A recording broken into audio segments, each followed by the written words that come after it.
Yo, what up? What up, man? What up? Ah, you know, I was actually contemplating a couple of weeks ago whether or not I could kind of put the Platinum Roast series into semi-retirement. But I guess other niggas on YouTube don't quite see it that way. Kwame Kaji, what up, man? Stefan, what up, man? I guess the Platinum Roasts are gonna have to continue. I guess people just don't have the fortitude not to be disingenuous on YouTube. Just gonna have to continue. Chill, what up, man? It's very unfortunate because I would love to, reserve Fridays for historic content, shit like that, but I guess it's just not to be.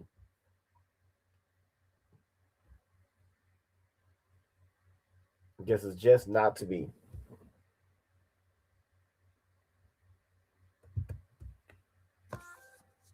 Shalom, science guy. Cam, what up, man? Lion, what up?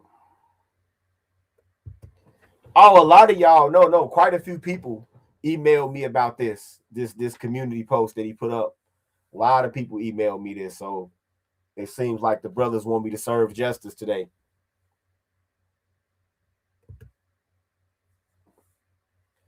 King, that's right. Media man don't turn into O'Shea.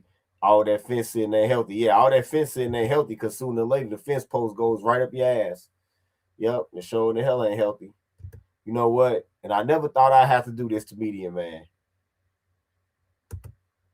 But guess we're gonna have to hit him with one of these, man. On the background side. Gotta hit him off with the Bojangles background, man, because this nigga is tap dancing while accusing others of doing so. Rodimus, what up, man? Mr. O with the info, what up, man?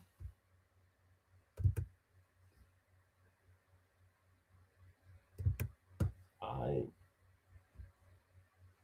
Yeah, I thought I would be able to retire the Platinum Roast series, man, but I guess it's just not to be.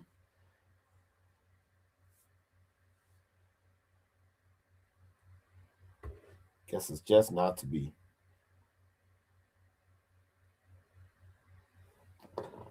Go let a few more people get up in here, man. Rather unfortunate. Rather unfortunate. But I was telling y'all that eventually that this is where Media Man was going. And I told y'all about people who get these, these sponsorships and shit. I told y'all. Yep.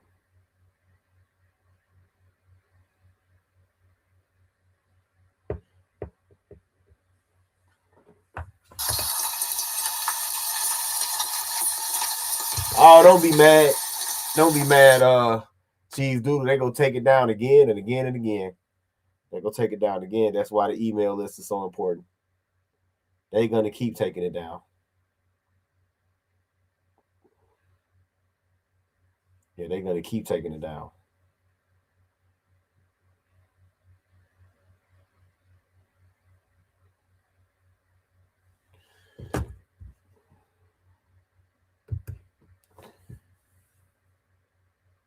KC writes, all these roasts just know if the Democrats get to launch their social credit scores, you sir will have a yeah. Yeah, if they ever get to launch that I'm shit. Yeah, I'll be fucked. Yeah, but I don't care. I don't care.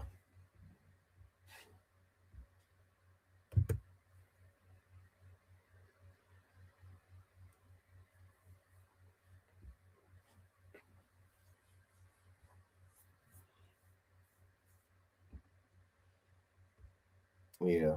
Media man, I knew it was going here. I knew he was headed in this direction. I could already tell, um, even before he was ducking my fade. You know, I could already tell. Such a promising career.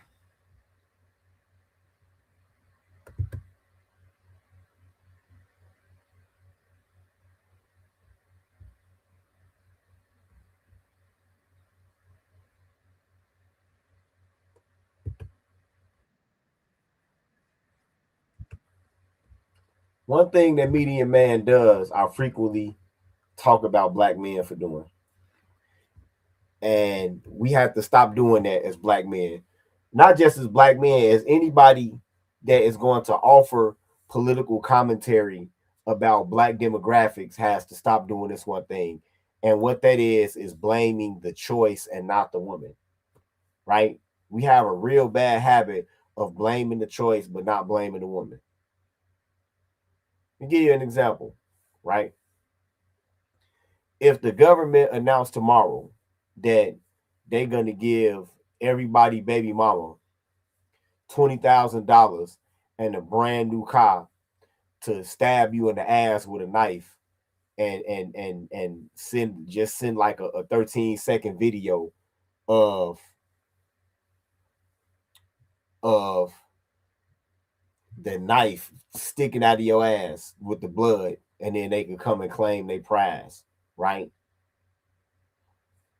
Are you gonna blame the government and not your baby mama for stabbing you?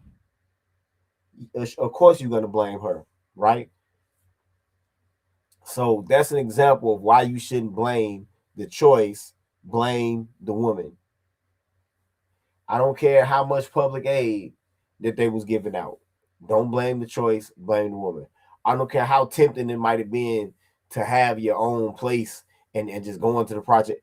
Don't blame the choice, blame the woman. Right? Now we're going to share the screen. Fair use. Fair use.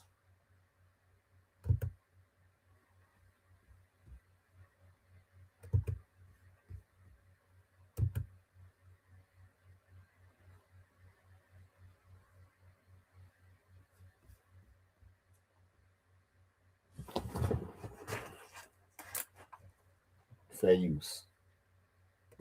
We have to examine marriage rates and non-marital birth rates together, decade by decade. Isolating one statistic and drawing sweeping conclusions from it is how misinformation spreads. In the 1950s, more than 60% more likely to be married than black women. And around y'all heard him say misinformation.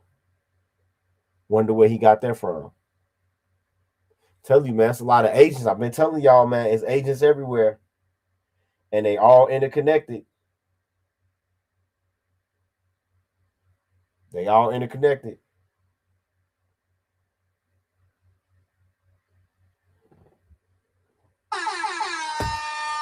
Rodimus, thanks for the cash app. Don't let that brother be alone. All these agents are interconnected. This, what he's doing, ties into a lot of shit that's going on right now. Ain't it crazy that, like that community post that provoked all of y'all's ire enough to start sending me messages about it? Isn't it strange that community post comes right on the heels of Floyd allegedly getting arrested in Brazil? You see the timing of it? Now that we've ran a international psyop to intimidate you niggas back onto the plantation, now let us tell you why it's good to be back on the plantation. See how it all ties in? Cheese Doodle, thanks for the cash app. Don't let that brother be alone. Let's go. Around the time of the Monahan Report in 1965, non-marital births among black women were approximately 20 to 25%. Even then, the majority of black children were born into married households, and the majority of black fathers were residential. About a quarter of Negro families are headed by women. About a quarter of Negro families are headed by women. The divorce rate is 2.5 times what it is, and all the number of fathers. That's still too high. It don't matter that it was lower back then. That's still too damn high. Children keeps growing, and all these things getting worse, not better, over recent years. It's not a matter of a bad situation that doesn't improve, but rather a bad situation that worsens. Got to get that clear. It's getting worse. How'd you learn how to behave? From your father and your mother and your older sisters, maybe, and the people around you. Well, supposing there is no father, or if he is a father, he doesn't work, where there is no education, where there's no sense of getting ahead, where children are just brought up without any of that support which a family gives it, then what do you end up with? end up a cycle reproducing itself. In the 1970s, black marriage rates began to decline toward low to mid 50% range, while black men continued to be married at higher rates than black women. Non-marital birth rates rose into the mid 30% range. But it is also important to note that early federal estimates during this period were reported by race of child rather than race of mother, which slightly affects comparability but does not change the overall direction of the trend. By 1980, black marriage rates fell below 50% for the first time, with black men still more likely to be married than black women. Non-marital birth rates increased to approximately 55 to 56%. And from this point forward, reporting consistently used race of mother, improving accuracy and consistency across the years. Now, throughout the 1990s, marriage rates declined further into the low 40% range, while non-marital birth rates rose to approximately 66%. By 2000, non-marital birth. Notice how the 1990s, you know, as black marriage rates go lower, notice how that ties into the a few years after the release date of The Color Purple. Really think about that shit. Really think about that.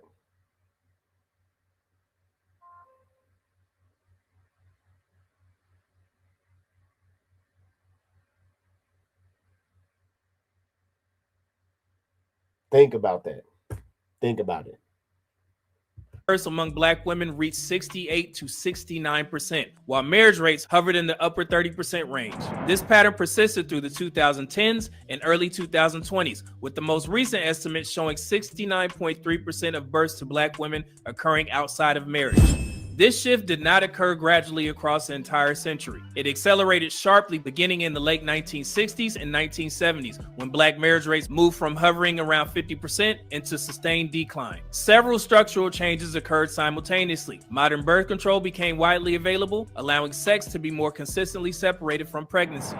All of that changed in 1960, when the FDA approved an oral contraceptive pill, thanks to the tireless efforts of activist Margaret Sanger and a team of doctors. Within 5 years, millions of American women had prescriptions for the pill. Thanks to the tireless efforts of activist Margaret Sanger. In 1939, Margaret Sanger, co-founder of Planned Parenthood, started the Negro Project with the aim of slowing and then reversing the growth of the black population. A staunch advocate of eugenics, the so-called science of purifying the human gene pool, Sanger viewed certain races, especially blacks, as genetically inferior and inclined towards producing human weeds. Reckless breeders spawning human beings who never should have been born.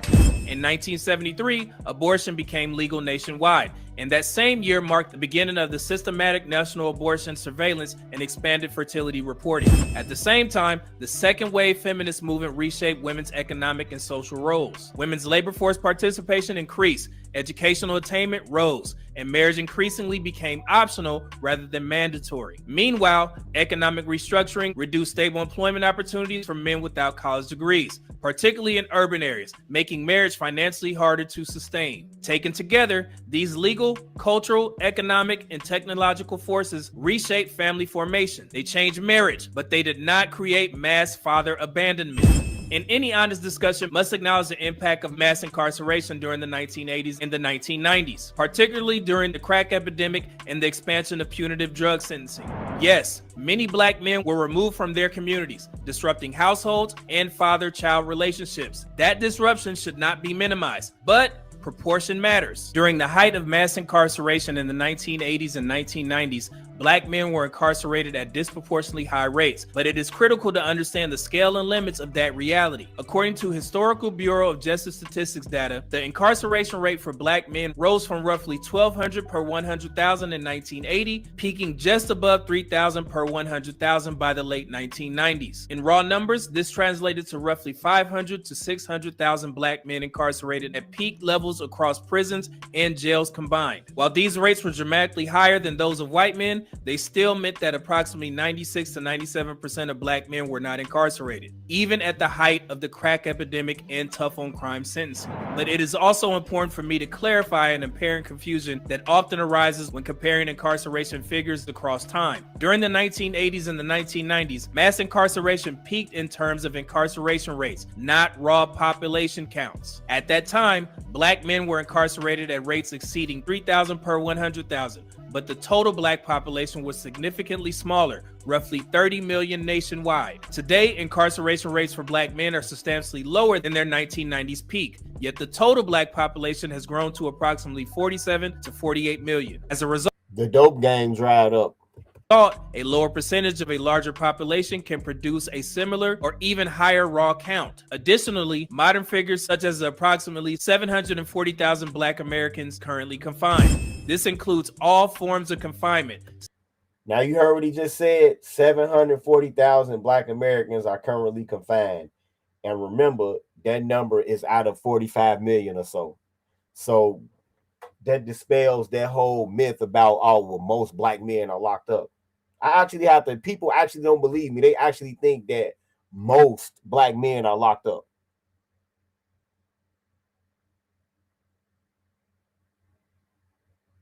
It's crazy that they think that.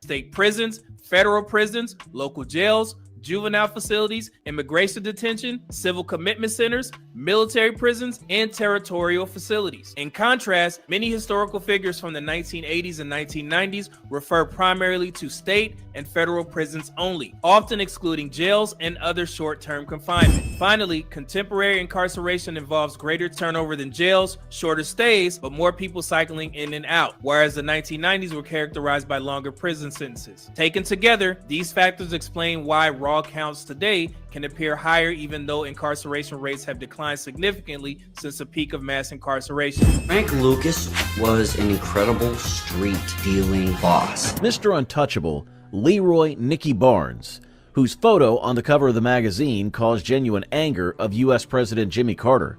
And I must say, the anger is well deserved, because what president wants to see on the cover of the New York Times one of the main drug lords of the country, who has about 3,000 dealers bringing him millions of dollars? There's another warning about cocaine today. Crack now has spread to almost every American city.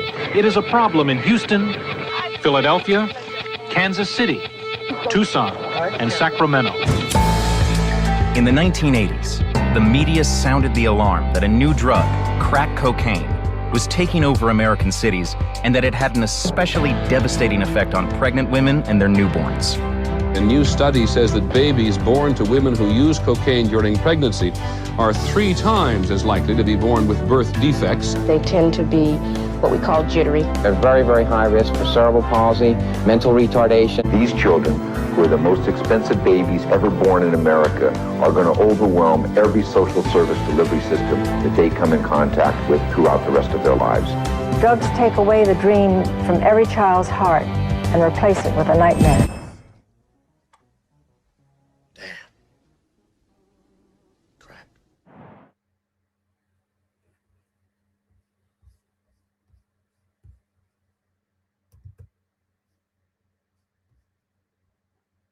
Remember, 740,000 out of 45 million or so people.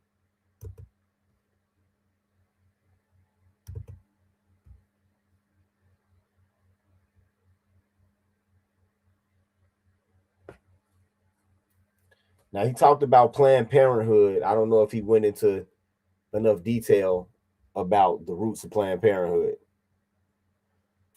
So, a quick refresher.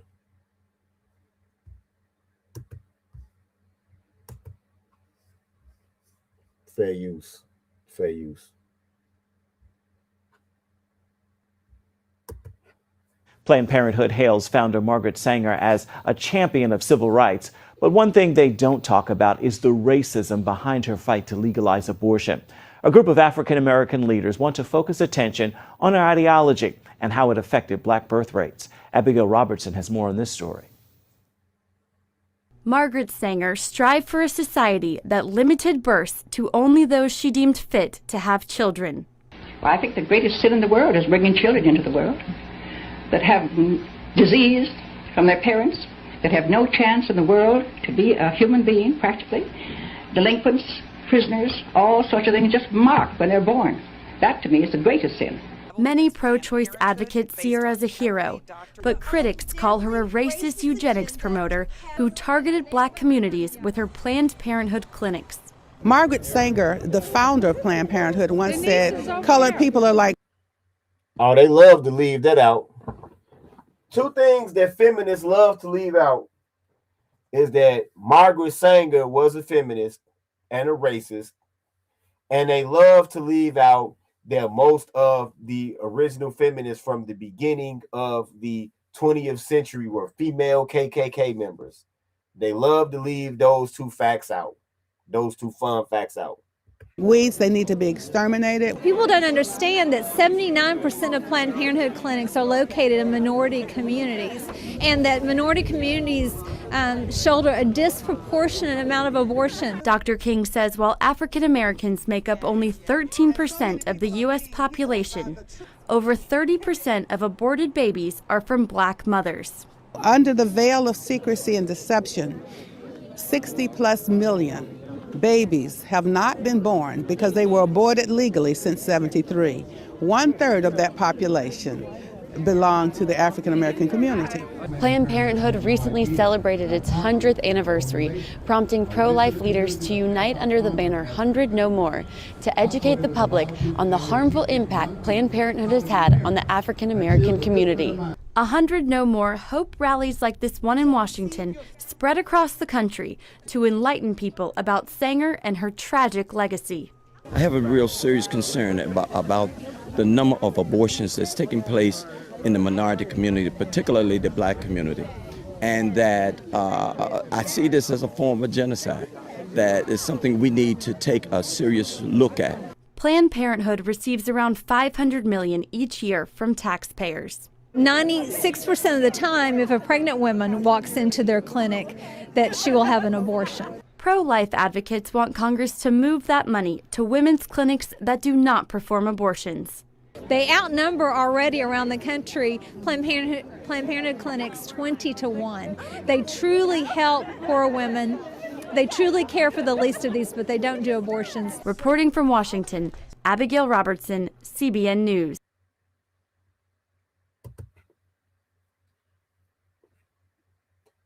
I just had to include that because I don't think that Medium Man's current handlers would have wanted him to include that.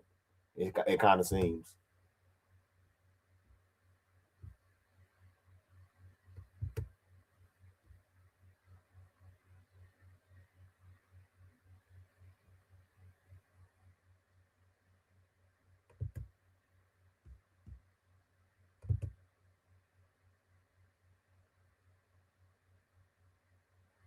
So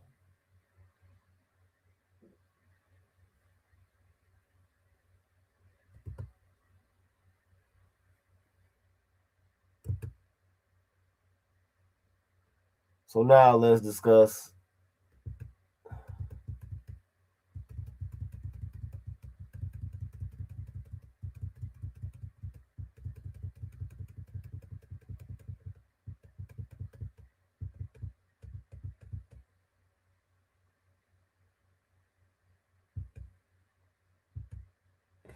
well, let's get off into Medium Man's community post.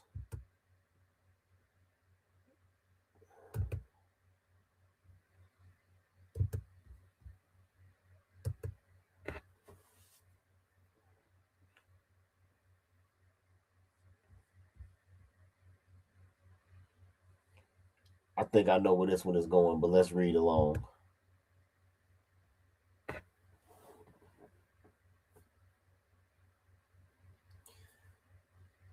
Black men being physically the most desired on the dating market has been repeated countless of times in Black relationship conversations. I listen to all of you. Black men are among the most sexually desired men globally. We have cultural leverage, physical desirability, and presence that other men and other groups actively envy.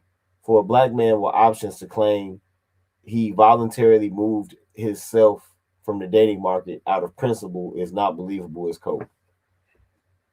Okay. I don't know what he means by that, but okay. Wait.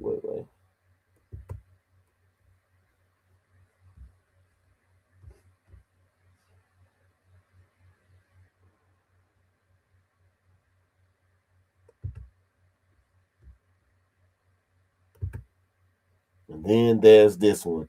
This is the one that raised everybody's hackles. Merry Christmas. Performative cooning. Both groups are corny as fuck. There's a difference between dating outside your race because of real experiences and performative cooning, where you publicly degrade your own people for validation. And let me get something straight. When Black men do this, you have selective amnesia. Notice how he comes at Black men first. Notice how this Bojangles ass nigga comes at Black men first.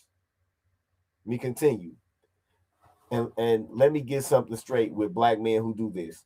Do you have selective amnesia?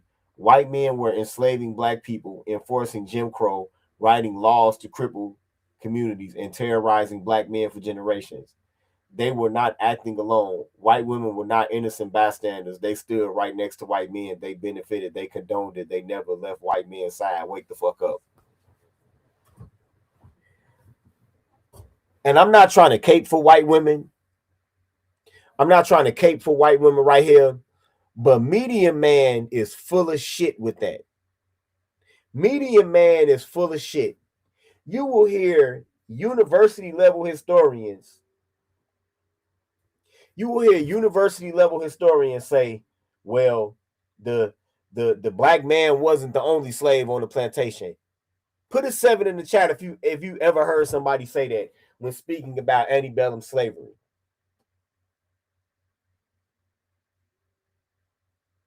Put a 7 in the chat if you've ever heard somebody say that about antebellum slavery. That the Black man wasn't the only slave on the plantation.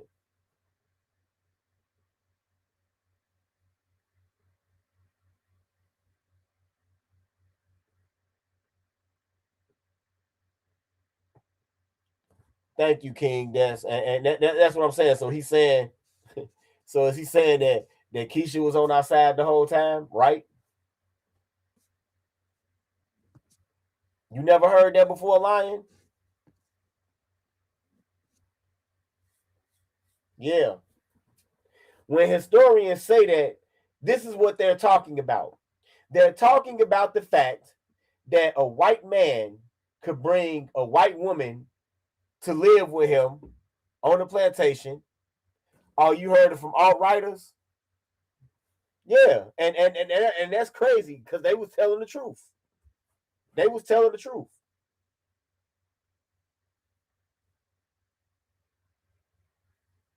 Yeah, what they meant is that back then, when white women came to live on them plantations, they had better get with the program. I don't care how distasteful they found slavery. Because that white man could spin their ass right back around and send them back to their mother's house. Wasn't no fault divorce back then.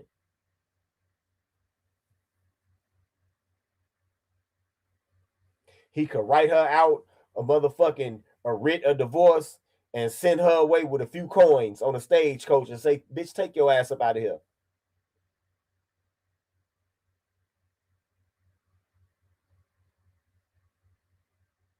As a matter of fact, a lot of white women who lived on the bigger plantations where the master had fancy maids.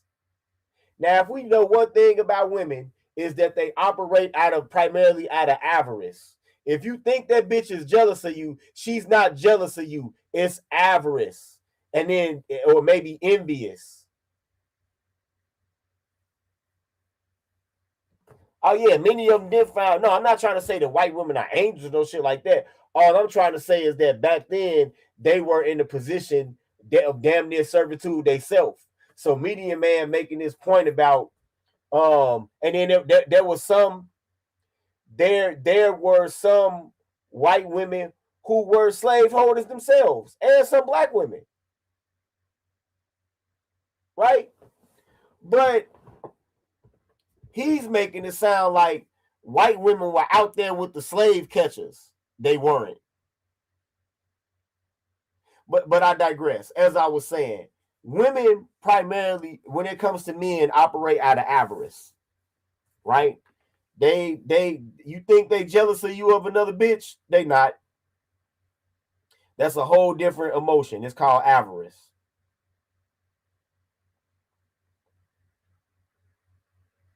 And the definition of avarice is extreme greed for wealth or material gain.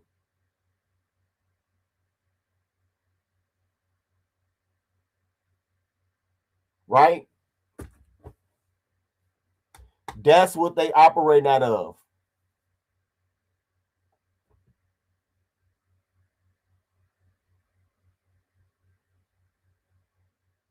That's what they operate out of. So it was a lot of white women who that was on the larger plantations, the richer plantations, where their husband had a fancy maid, and it wasn't a motherfucking thing they could do about it. I'm gonna tell y'all again, that is Hollywood made bullshit. The master tiptoeing out with the lantern to go in the slave cabins. No, they didn't do none of that. No, they had they fancy made bitch in the next room.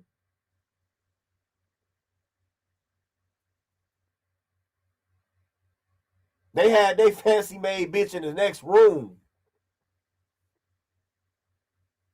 So when he ain't want to fuck the wife that night, he could walk right to the next room, and it wasn't shit that the wife could do about it.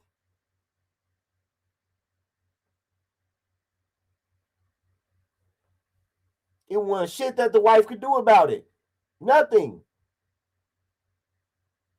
So he's trying to lend white women with more power than they actually had back then. And really, white women don't have that much power now. The only reason that the white woman is even relevant politically is that she gives birth to race soldiers. That's it. That's her only function.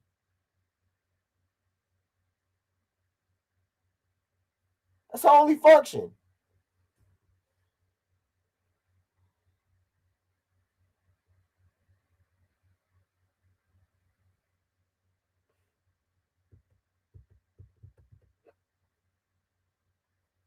He said they stood right next to white men. They benefited. They condoned it. I guess he don't realize how many white female abolitionists it was.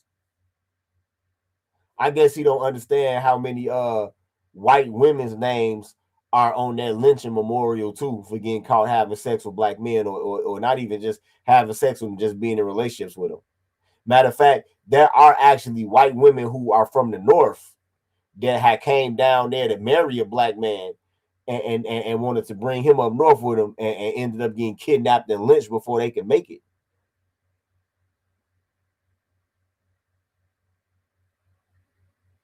Right? Now, let me be clear about where I stand. I believe strongly in black love. I would prefer to see black men and women come together, build families, and get married. That's my ideal, and I'm not hiding that, but I'm also not stupid and blind to the current climate.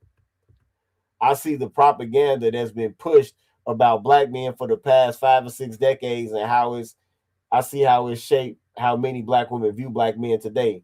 I see the hostility, the hatred, the public narratives, and the way some of that plays out online and in real life. So if you're a black man who's had negative experiences with black women personally, or based on how some black women present themselves and talk about black men, and you decide that dating outside of your race is necessary for your mental health and peace, I understand that. That choice doesn't make you disloyal. It makes you human. Their part is not the issue. The issue is public performance. If it ain't white, it ain't right. Snow bunnies only. Loudly trashing black women online to signal allegiance. That's performative coolness. And it's the same corny behavior I call out when black women publicly degrade black men while trying to marry out. Both groups are equally embarrassing. But notice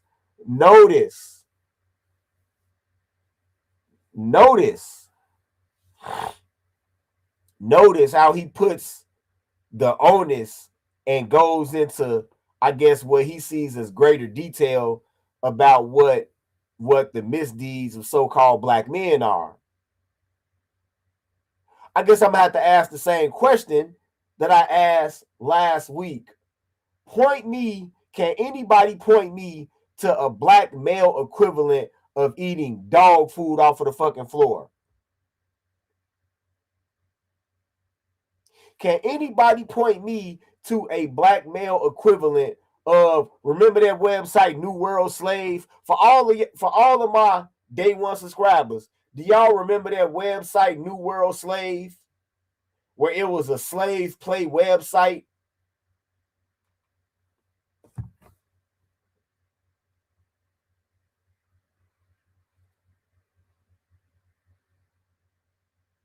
Can anybody point me to a black male equivalent of that?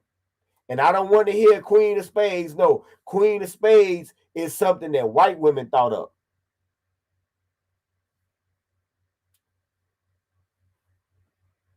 Nobody can point me to any of that. Thank you, Cortez Smith. There's no black male Cynthia G. There's no black man anywhere advocating for the bodily harm or preemptive aborting of so-called black babies.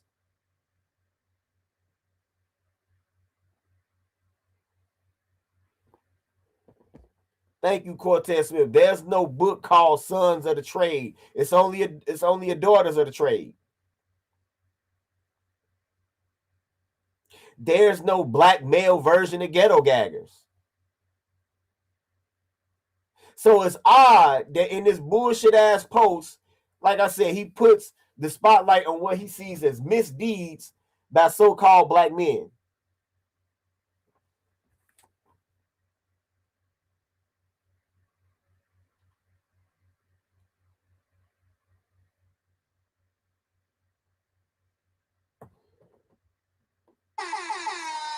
Rodimus and D-Mac, thanks for the cash app. Don't let them brothers be alone.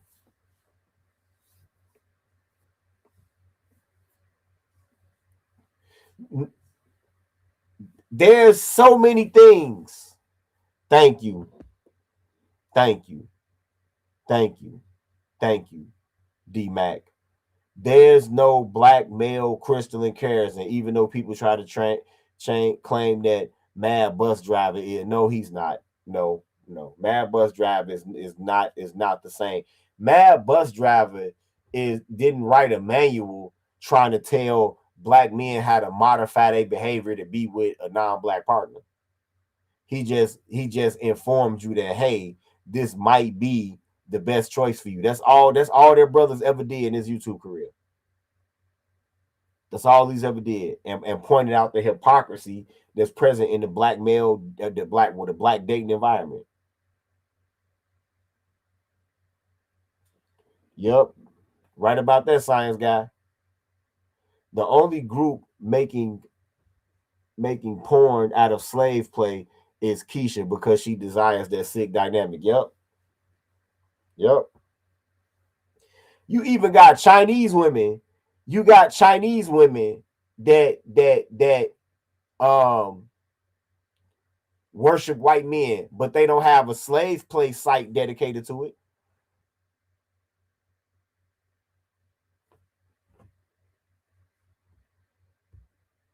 Yeah, I've never seen a black man joke about lynchings.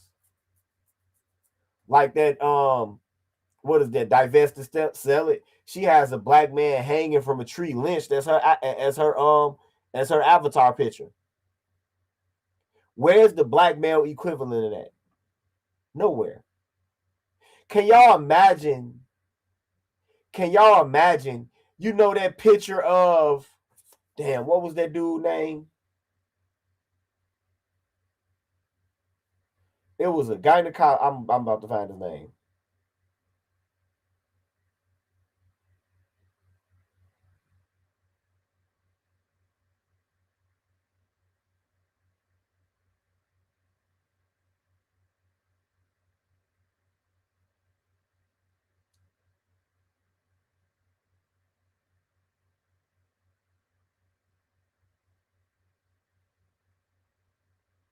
Yeah, because I did a live about him before. J. Marion Sims.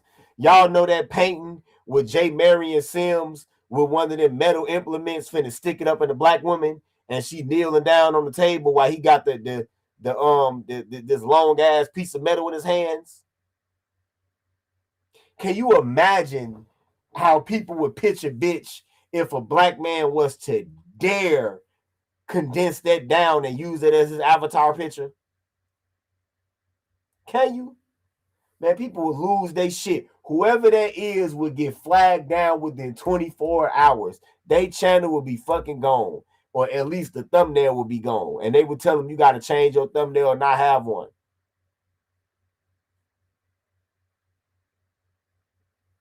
They would tell them that this image is hate speech. That's a hypothetical black male equivalent of that.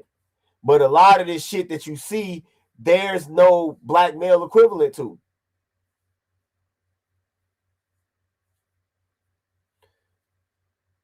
And actually, when you do see black men saying things like what he's talking about, that if it ain't white, it ain't right, or snow bunnies only, these are usually just Gen Z black men. And it's the first generation of black men that started out saying, hey, we're not doing this black shit. And who do you think is to blame for that?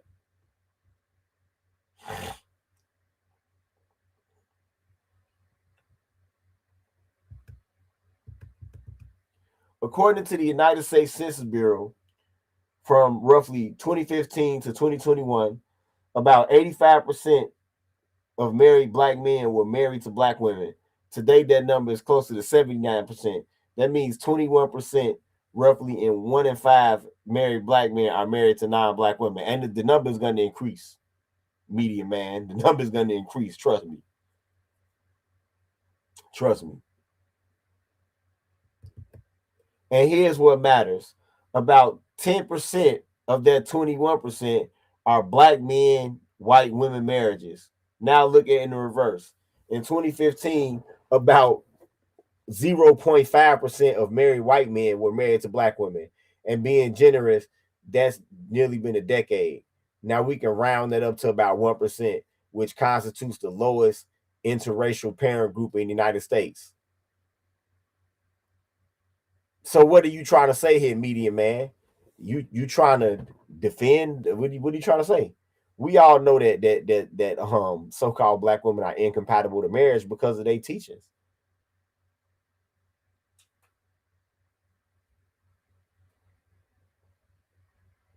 Yeah, that's another thing. And you would never see that.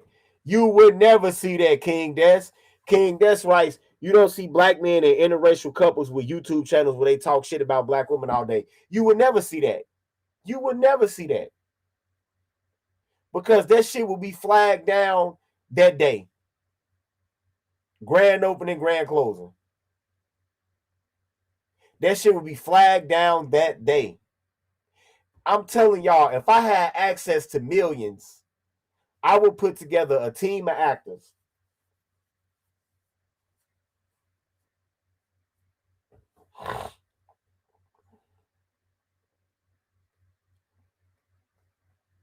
I will put together a team of actors, and I will have a sound stage and everything set up. I will make it look like, like these are just some regular. I would almost make it kind of like a Philip Scott type of thing.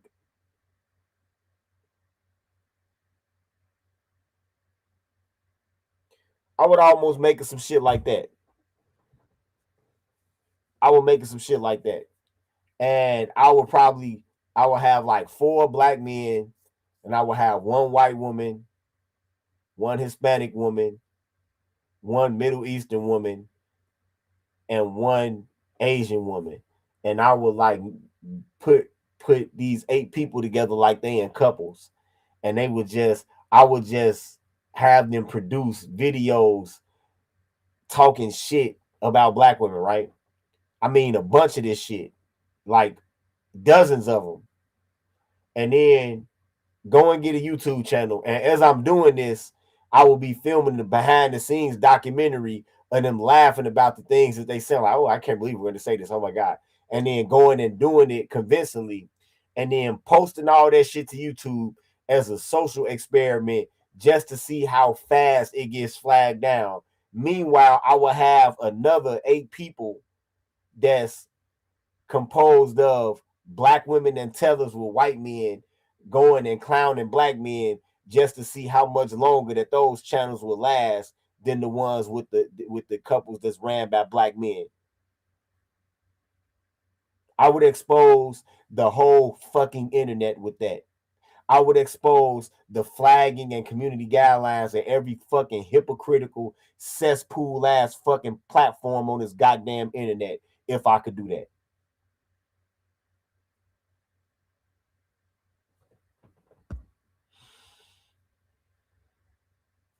Illmatic writes, matter of fact, I want to find those screenshots from where I pretended to be a white man on a day nap some years ago. These niggas queens are disgusting. These desperate. Yeah, they are. Even some of the black women are starting to clown their ass. Even black women are saying, you know, it's sad to see whenever a white boy get on there talking about anything, they might be talking about some type of tools or something, and then here comes some goofy ass bitch talking about, do you like black chocolate? It's black women openly clowning some of these bitches.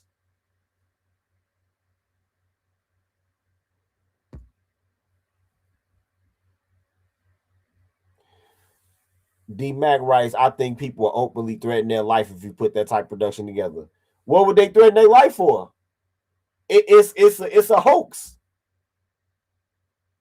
You mad about the hoax, or you mad that y'all got exposed?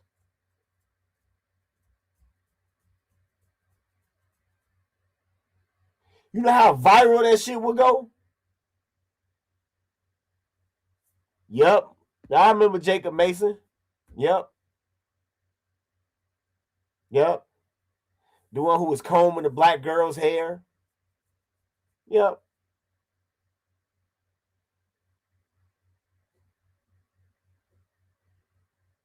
Yep. Let's keep reading what Media Man has to say. And I hope he's not trying to say that they race loyal, because it's not that they race loyal, it's that nobody wants them.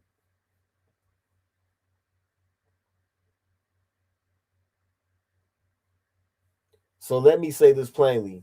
Black men are being chosen by other races of women at roughly double the rate of black women are being chosen by white men, which means that black men have no reason none to publicly champion or campaign for white women.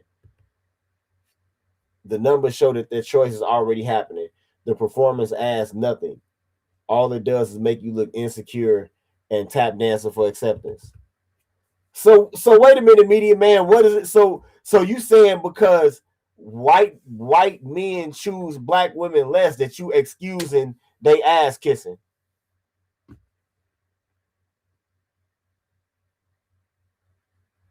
Boy, this is some crazy ass fist sitting right here. Date who you want, love who fits you, protect your peace, and stop the performative cooning. All that interracial worship doesn't look empowered; it looks stupid, unnecessary, and weak. And here's his funny picture. But there's an awful lot of nuance that he leaves out with this post. There's an awful lot of nuance that he leaves out with this post. And that's what we're about to talk about right now. As I said earlier, you won't see a black man kneel down, crouching down on the floor, eating dog food after dogs. right? If just saying that you like white women is performative, I don't know how that's performative next to slave play. If just saying that you like white women is performative, I don't know how performative that is compared to saying, oh, I'm going to grow my natural hair out to give me a white man so we could do slave play kink. It's actually black women saying that. If you just saying you like white women is performative, I don't know how that compares with sitting there on a Discord server with white men that are supposed to be openly white supremacists plotting the deaths of so-called black men. I don't know how that's performative compared to that.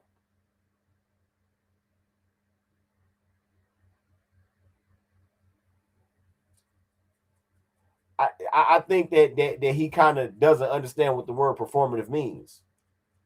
Performative in this case means making a big exaggerated show of something, going out of your way to be conspicuous. And the majority of black men that date out of their race, they don't even call it interracial dating. They just call it dating. And they don't go out of their way to show that they got a different race partner. They just enjoy their partner.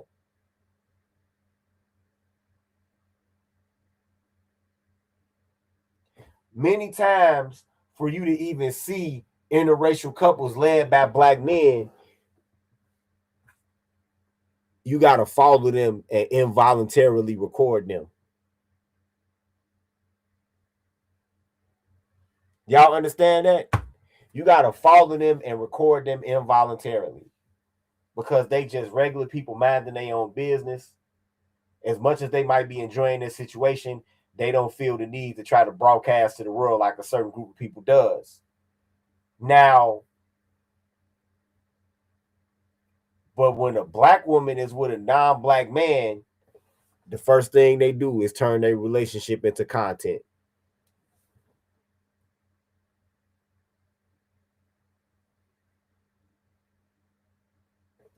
The first thing they do is turn their relationship into content. Especially if it's a halfway decent looking white man, they turn their relationship into content. The first thing they do. Either they will rush to post that on their social media. They'll see if they can get the non-black man to do TikToks with them. Or even further than that, they will make a whole motherfucking YouTube or a whole TikTok page just about that.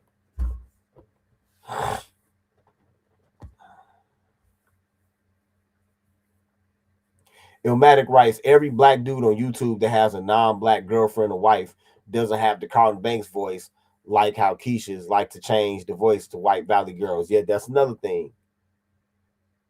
Black men are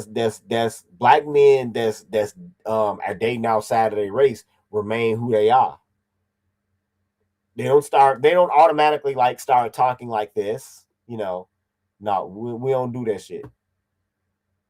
I've dated outside my race before. It didn't change how I talk one iota.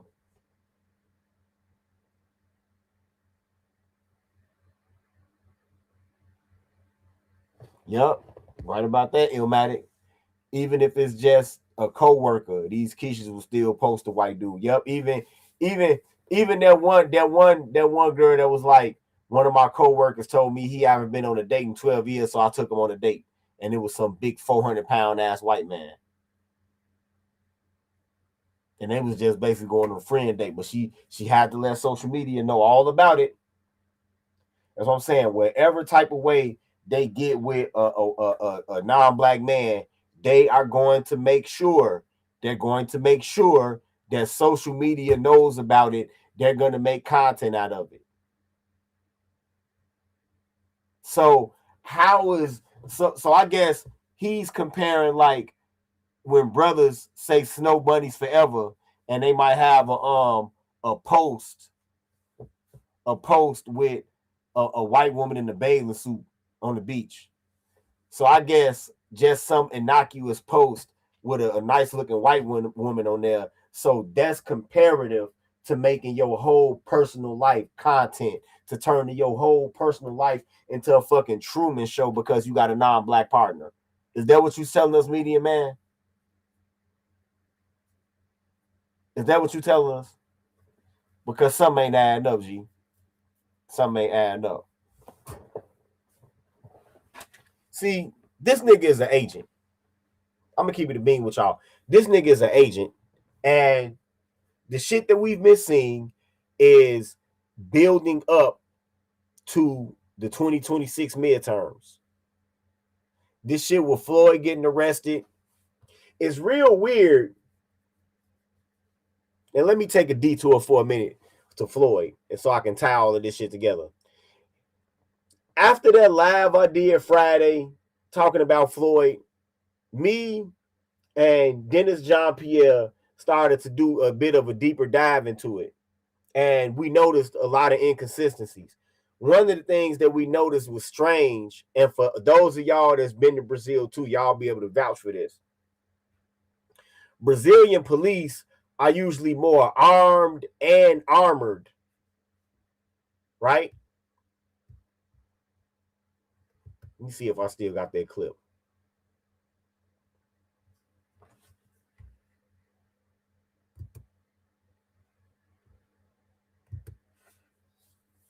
Brazilian police are usually more heavily armed.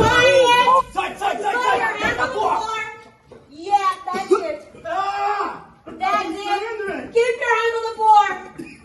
Put your hands in the air. Put your hands on the board. Yeah. Surrendering. You're being arrested for a child exploration by the police of Rio de Janeiro, okay? That's it. That's it. We noticed a few inconsistencies. Number one, not only are Brazilian police usually more heavily armed and armored than this, because a couple of these police actually had on t-shirts. You're not gonna see no Brazilian police nowhere with just a t-shirt on doing something like this.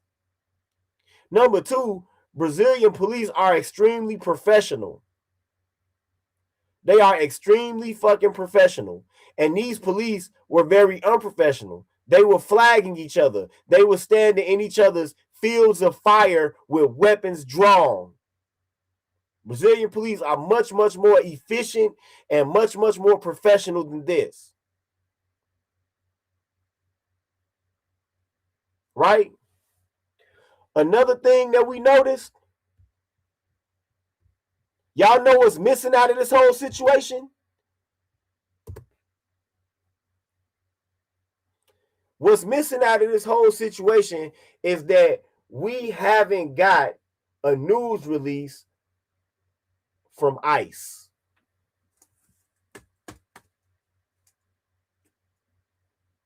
There's no news release from ICE. Y'all do understand that whenever an American gets arrested abroad for a crime of this nature or a murder or something, that it follows with a press release from ICE. Did y'all know that?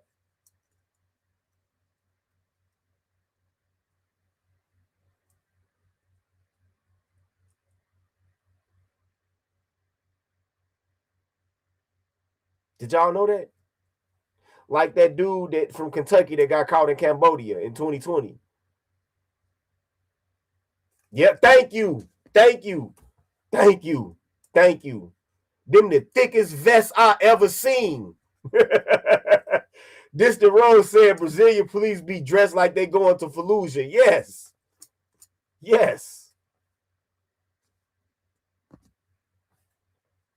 Another thing, I didn't see any mention of this story on any major Brazilian news outlet. Right? Only some fake ass made up website and a whole bunch of Instagram and TikTok posts and YouTube videos. Nothing on Brazil's news. Even further than that, I went to the Sao Paulo Penitentiary website.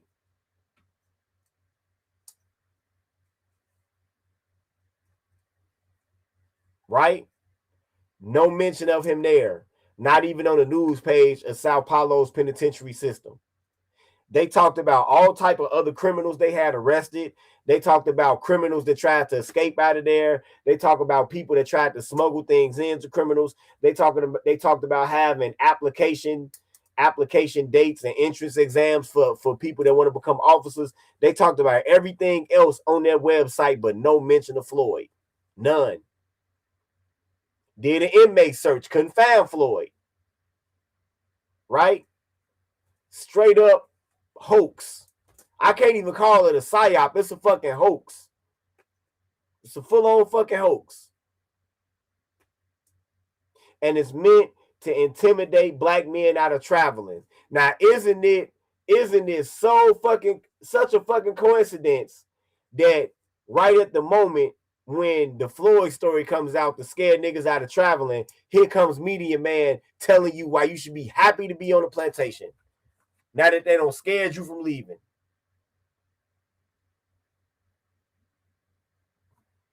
No, there's been nothing. Nothing. I've been going on ICE's website the whole week. Nothing. Nothing. And I'm going to tell you this again. When an American gets arrested abroad, damn near for anything, ICE is going to have a press release about it. Especially if it's an extreme felony like a murder, child exploitation, drug trafficking, weapon smuggling. ICE is going to have a press release about it.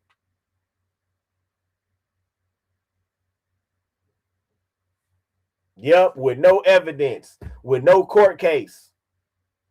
This is what blackmail content creators ought to be talking about right now. This motherfucking hoax. That's what y'all ought to be talking about right now.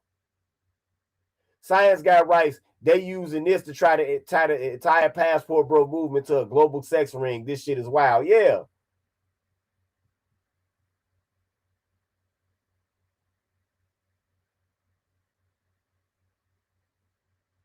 It's a hoax. It's a hoax. It's a fucking hoax. But isn't it a coincidence that just a couple of days after the Floyd story breaks, here comes Media Man to tell you to try to sell the plantation back to you? All of this shit is tied together. It's all tied together.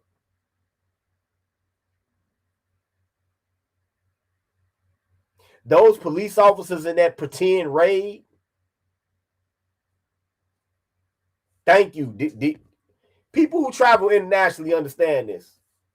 D-Mac writes, you'll see a press release from the State Department, I believe. Yeah, you will see one from the State Department and from the Homeland Security Department, and maybe from the FBI, but nothing, nope, nothing. Nothing.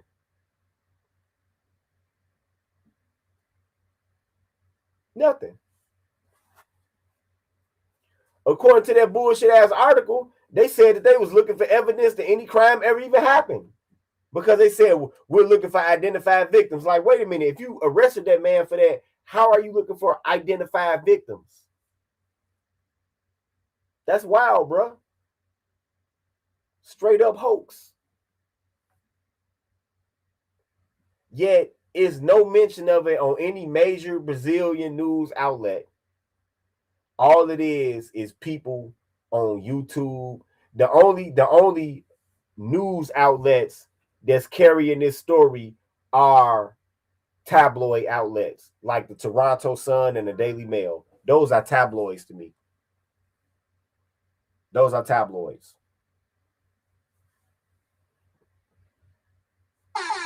Revelator, thanks for the cash app. Don't let that brother be alone. Those are tabloids.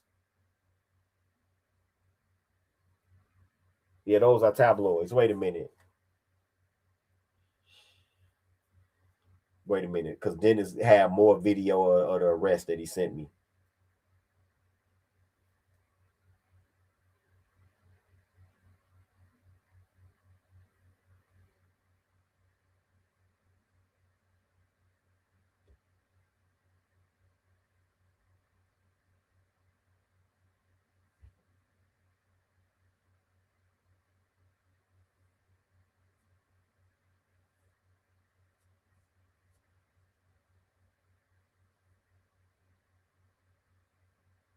You know what I think I think those officers are Brazilians that's been living here in the United States and they flew them back in, especially to stage this. Because one of them even said, motherfucker. What somebody in Brazil know about that word?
All right, I shared it with myself. An additional video of the arrest to even further cement that this is a fucking hoax. All of this shit ties together though. All of this shit ties together. So while they harass and intimidate brothers that travel online and try to intimidate people into canceling travel plans, and what a coincidence. What a coincidence. Right around Carnival. You feel me? Right when Carnival is about to come.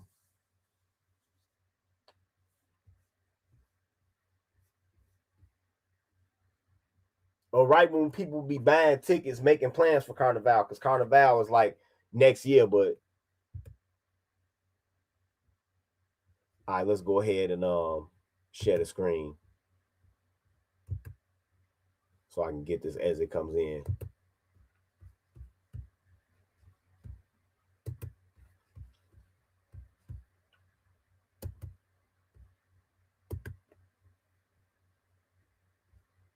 Oh, come the fuck on.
Fuck.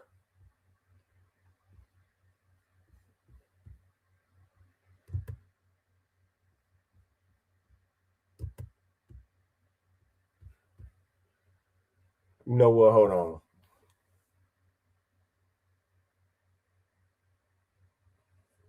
I know, and that's what the goal was. That's what the goal was. D-Mac Wright screwed up part is there's a good amount of those brothers in that space who are really low-key panicking. I know. That's all right. We're gonna have to produce we're gonna have to get together and produce some type of movie or something.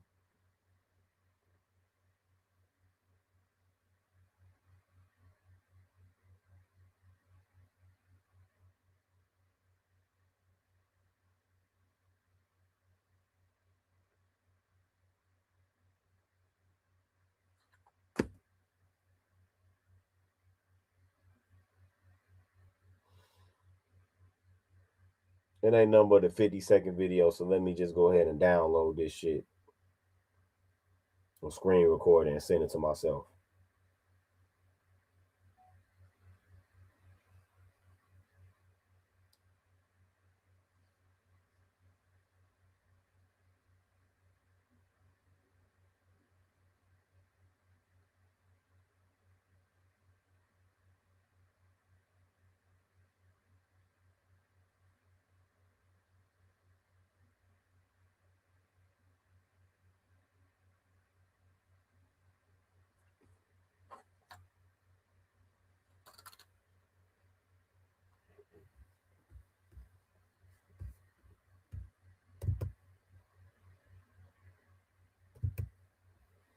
Yeah, you are yeah, you are mentally on the plantation if you don't even have the fucking presence of mind to really, take a step back and analyze this shit.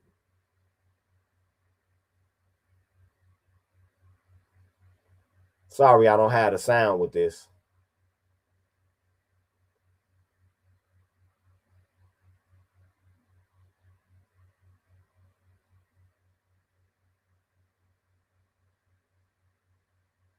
All right.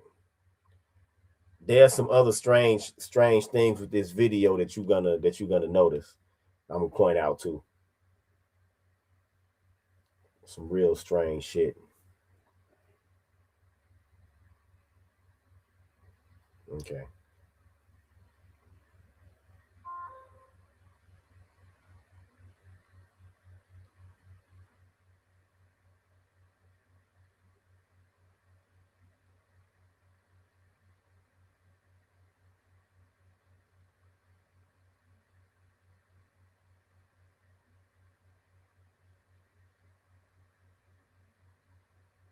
All right.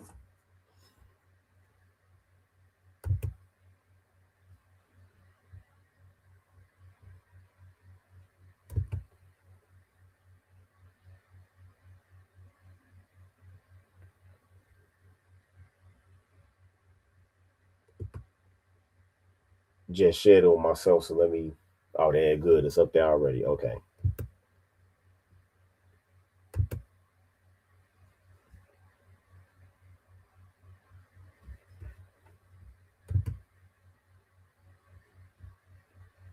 I guess I'll download it. All right.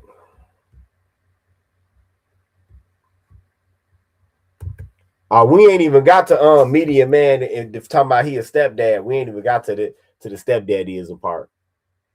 King, that's right. No matter what they do, brothers will not accept the cleanup man and stepdad role anymore. If this was the 80s and 90s, Dr. Brown would have been found a sucker, would have been found a sucker to wife up, but times have changed. Yeah.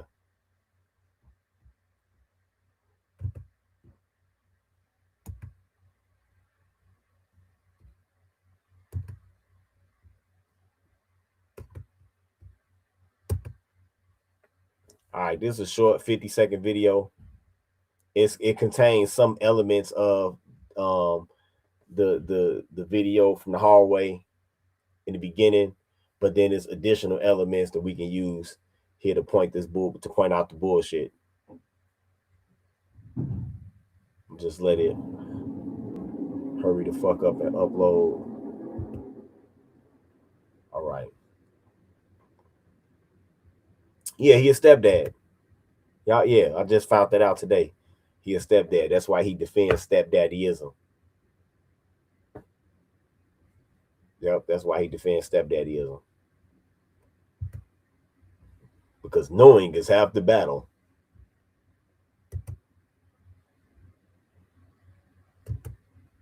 Mm-hmm.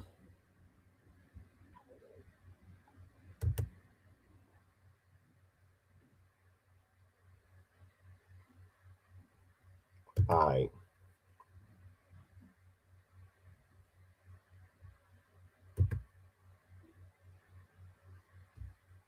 Now watch this. This is from when he's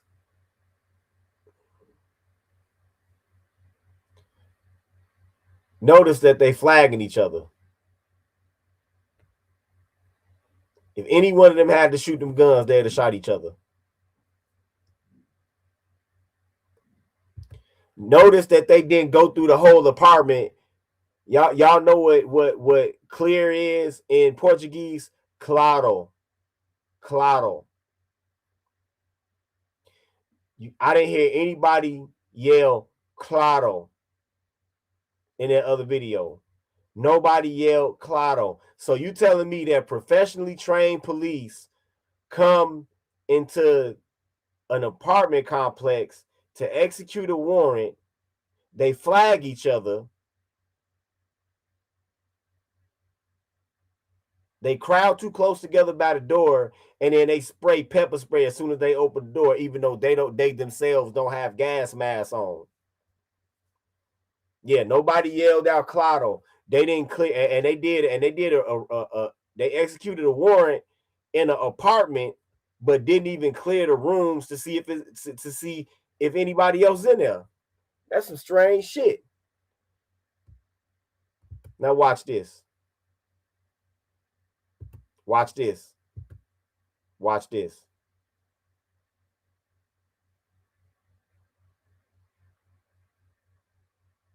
They have Floyd riding in the fucking trunk, the cargo area of this small SUV, but not in the fucking back seat.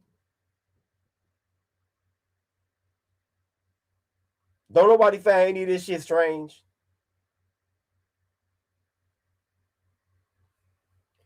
They have Floyd riding in the trunk area instead of the back seat.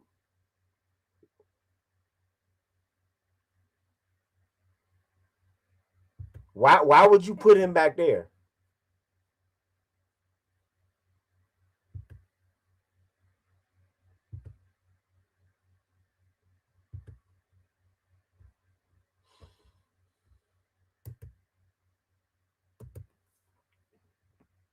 The more you dig into this shit, the more unbelievable it comes. It's kind of weird that such a major arrest wouldn't be talked about on Brazil's news. It's just a bunch of tabloid sites. This is purely made up. Yep, right about that, King Des. If we're being honest, being a stepdad is what black love is for black men. Yep.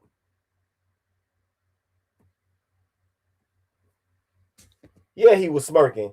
Because mission accomplished, that's why. The conclusion of a psyop, that's why. That's why he was smirking. Yeah, he was smirking. Mission accomplished. Mission accomplished.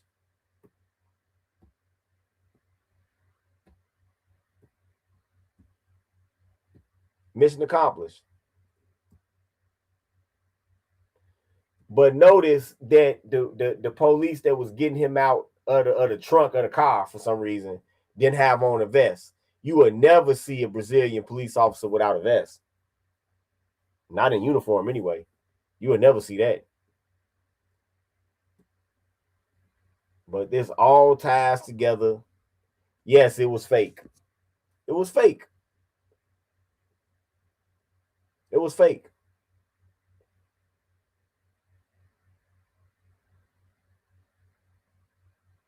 Yep, it was fake.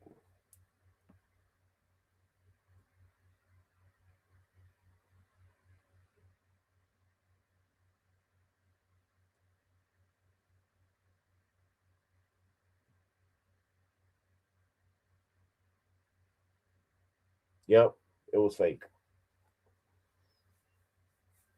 So, Media Man, how is it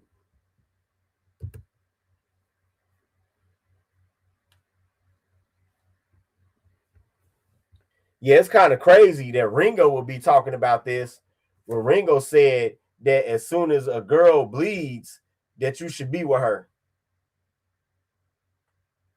And that y'all got the system scaring y'all away from going to capture y'all wife. That's Ringo words, not mine. See, I don't know why he's speaking on this. That's kind of crazy. He should be the last motherfucker that say something.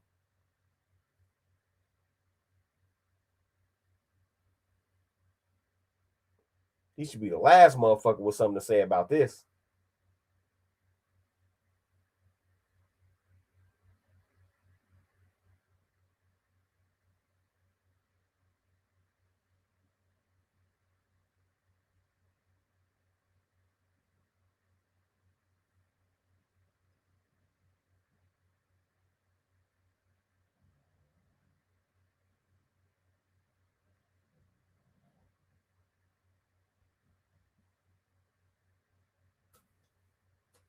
Should be the last motherfucker. But media man, we know damn well that you have a much better grasp of history than you're letting on. We know damn well that with your knowledge of statistics, we know that you know the numbers good enough to know that there's more nuanced points, that it's not just all black and white like how you're trying to depict it. We also know that you're more than smart enough to know that much of what you are saying are false equivalencies at best, if not utter hypocrisy. Right? We know this. We know this, media man. So the only question that I have is, whatever your handlers are paying you, is it worth destroying your integrity? Because that's what's going to happen for you. You are going to end up another footnote to history in nigga YouTube. You go be one of them channels. I don't know if they go keep you afloat by having bot farms subscribe to you and buying your super chats and everything. I guess it's enough simps to keep you afloat. I don't know, but that simp pool is drying up. But you are going to be one of these afterthoughts, one of these footnotes, just like C Boogie, just like Ass Nathaniel, just like a bunch of these other niggas. Y'all come here, y'all do this soft shoe shit, and then y'all disappear and people forget about y'all. You would think that y'all would like finally wise up and understand that, hey, maybe it's better to conduct yourself with some fucking integrity. Maybe that's better.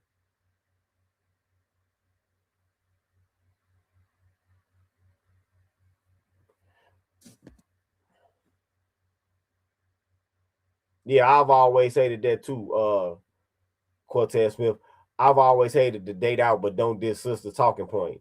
Yeah, first of all, nobody's really doing that.